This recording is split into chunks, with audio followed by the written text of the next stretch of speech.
On day 20 of the war with Hamas, the IDF staged a targeted raid into northern Gaza with infantry and tanks. In the overnight raid, troops struck numerous terrorist infrastructure and anti-tank guided missile launch positions.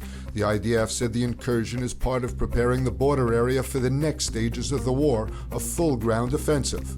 Troops left the area after the raid. The raid came as the intensive bombing campaign in Gaza is continuing, with hundreds of strikes on Hamas infrastructure and terrorist fighters. Hamas, for its part, continues firing rockets into Israel, reaching as far as Eilat in the south and Haifa in the north. Those rockets fell harmlessly in open areas. A rocket landed in the central city of Rishon LeZion, destroying an apartment building and injuring 3 civilians.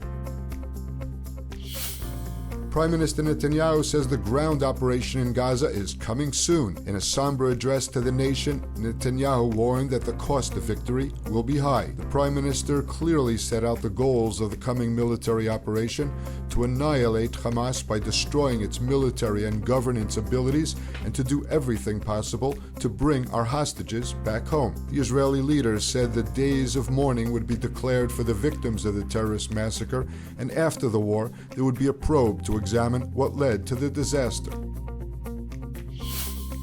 Cross-border clashes continue on the northern border. The IDF is carrying out airstrikes against Hezbollah positions in southern Lebanon as missile and rocket attacks on northern Israel continue. The army said it struck 3 terror cells in southern Lebanon using drones and tank fire. 4 rockets were launched from Lebanon to the northern city of Kiryat Shmona. They landed in open areas, causing no injuries or damage. Most residents within 4 kilometers of the northern border have been evacuated.